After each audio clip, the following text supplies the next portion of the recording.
Okay, Mr. Foster, you brought this case before the court. What's going on? Well, what's happening is this. She's out and she's partying, she's having fun, she's doing all this stuff like all on social media. She's a social media influencer. I met her because I'm one of her super fans. Oh, yeah. This is and cute. How it happened was that since I'm a super fan, I'm kind of following her around, see what she's doing.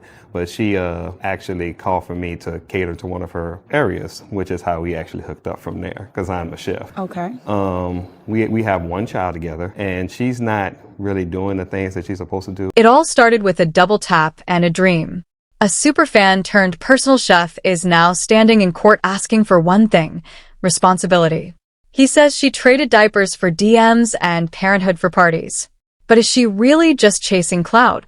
Or is there more to the story? One child, two different lives, and a courtroom ready to decide what happens next. And just when you think you've figured it out, wait until you hear her side. We're in the child, being there for them, paying any Medicaid, so dealing with for the child. I practically do all that. And I brought her here today just to say, hey, you gotta step up your game. You gotta do something, help out this child, because I can't be the only supporter if you're here supposed to do something as well. I mean, I can do it, but I do need a little bit more income for that. Okay. I'm a little bit more interested in the background. How you became a super fan and you hooked up. Well, I'm a follower. I mean, I don't need all the details about, how the child was conceived. I'm just interested to see how that works. He's not asking for much, just help raising their child, Medicaid bills, emotional support, and a real partner in parenthood. But when love starts on social media, can it survive in the real world? As the judge digs into this strange influencer meets chef story, one thing becomes clear. This isn't just a custody battle. It's the collapse of an online fantasy. And her side of the story is about to change everything. Well, I'm the type of guy that I always post all my stuff, letting people know this is what I do, like all my catering stuff and all that. But when it comes to her, I know that she does all this stuff, and I know she's a big influencer, and she pretty much puts everything out there. She's really, when it comes to making it to a live stream, she can do that. She has that. But so that's what I did. I actually reached out to her in that way, and that's how I got more of my influence out there, so I can actually start catering and partying catering to all these parties. Okay. All right. And so you want her to pay child support? Yes. All right. And you said the child is on Medicaid, yes. Correct? He built his catering brand while riding the wave of her fame, but now he's asking for more than exposure. He wants accountability. Their influencer love story is falling apart under courtroom pressure. One question lingers in the room. Did he follow her out of admiration or ambition? And when she takes the stand, her version of motherhood might leave everyone speechless. Right. Is there anything else you want me to know before I move over to her? No. Okay. Ma'am, welcome. I'm honored. Social media influencer? It's crazy. Yeah, it is. But what does that have to do with you being a mom? I'm out there trying to make money and trying to support my child. I do send him money. I'm just trying to grow my business. How much money do you send him? It just depends on what's going on during the week, what I have and what my income is. Now she's in the hot seat, and she's not backing down. A businesswoman, an influencer, and a mother, in that exact order. She says she sends money whenever she can, but in court, whenever isn't good enough. Her excuses start stacking up, and the judge isn't buying it. How much is she really contributing? And what's hiding behind the filters, followers, and flashy posts? Because in court, numbers don't lie. She only sends about maybe like $200-300. $200 or $300? You're a social media influencer? Well, I'm still growing my business. I mean, I'm right. But she parties. It's all over. It's online. It's like she's everywhere. And you're getting paid for these appearances, and you right? party too. That's how we met. No, I was catering to You were catering to one of your parties. Yes. Oh. So I wasn't really partying. I was catering. I had to work it. Right. That's what they're calling catering these days. Being a super fan. I get it. It was one time. One time, and you all had the baby? Yeah, don't take that long. Well, that's $200 a month for her child while making money from viral parties and online fame. The courtroom is stunned. He catered her events. She calls it business. But what they created together is bigger than content. It's a child. And that child deserves more. The judge raises an eyebrow as the tension climbs, because what she admits next flips the whole case upside down. Is making a good income as well. Right, but the child is with him, so Yes. his income is not really Because concerning I for me. travel. I travel. Right, and you're being paid for your travel. Exactly. How much are you making, roughly? Maybe about 100,000. You're making about $100,000 and you send him $200 or so for the baby? Yes. No, ma'am. No, ma'am. I'm not about to do this with you.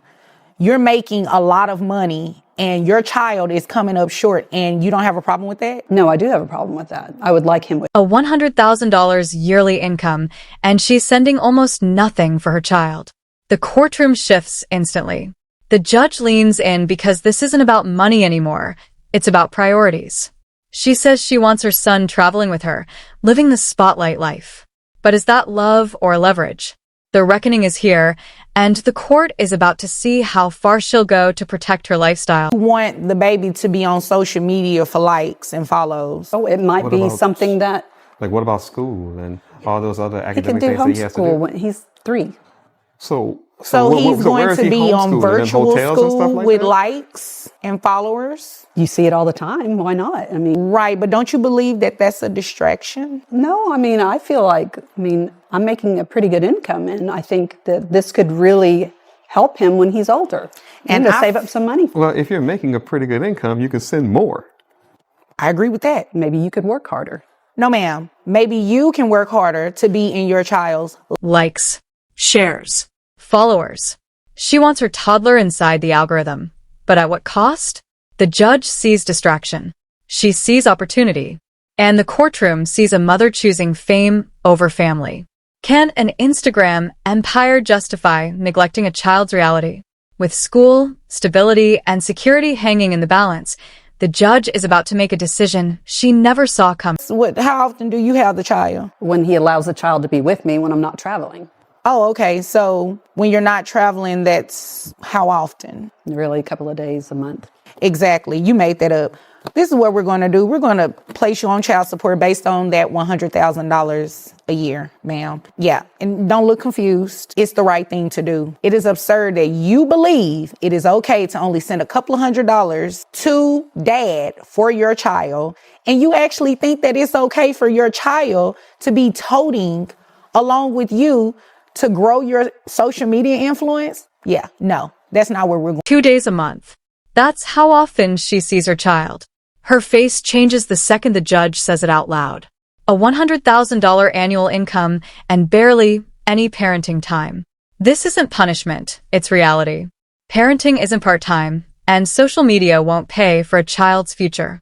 But just when it seems settled, the court adds another twist, and now she owes even more. Child needs to be in an environment that is stable. Need to make sure that school is being attended to. How old is this child? About 3. 3 years old. No. Kindergarten will be here before you know it. He does not need to be traveling and going to homeschool and virtual school all over the country or wherever it is that you have to appear. You'd agree with me, right? I guess I have to. No, you don't have to, but don't you believe that's in the best interest of the child to be somewhere stable? Well, I think the best interest of the child would be with me. And if I'm growing a business and I can take care of them. And you believe that because you're the mom? Yes. Oh, well, that's not going to happen today. This is where everything gets serious.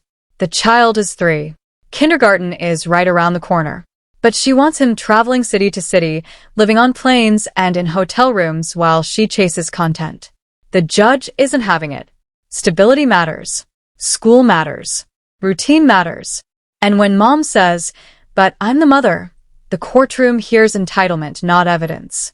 The ruling is coming, and it all comes down to what's best for the child. What we're going to do is base your child support off that $100,000 that you testified to, that makes your gross $8,333.33, bringing your net to $6,212.37. That makes your monthly child support obligation $1,242. Now, you mentioned Medicaid. Yes. Medicaid is not free. He doesn't have to pay for it, but you do. So it's based on 9% of your gross, which your gross is that $8,300 dollars that I said earlier, that brings your reimbursement to Medicaid $750. Over $1,900 a month. That's her new obligation. The courtroom goes silent as the judge reads the numbers like a final sentence. Medicaid? She pays. Insurance? She provides. This isn't just a bill. It's a reality check. Her influence may be profitable, but parenting comes with real responsibility. And still, there's one final reaction nobody expected. You can find somewhere on, private health insurance. I'm pretty sure you can find it a lot cheaper. Maybe one of your followers is a health insurance agent or something, and they can get you something cheaper, okay? So, based on that, $1,242 plus $750 brings your monthly child support obligation to $1,992. You're going to pay that monthly to dad. Any questions? No, I don't have any. Why did you look at him? Because I was just thinking he's making more money. He's doing more gigs. That's great. And so are you. And if you make any more money doing more gigs, we can just increase your child support. Anything further? Nope. Is there anything further, sir? No. Okay. Nothing further. You all are The ruling is final. $1,992 a month. No tears. No arguments. Just one long look at the man raising her child. The judge reminds her that the more money she makes, the more support she owes. Because this case was never just about numbers. It was about responsibility, maturity, and putting a child before a lifestyle. The courtroom closes, but one question remains. Was justice really served? Drop your thoughts in the comments, hit like, and subscribe for more courtroom breakdowns.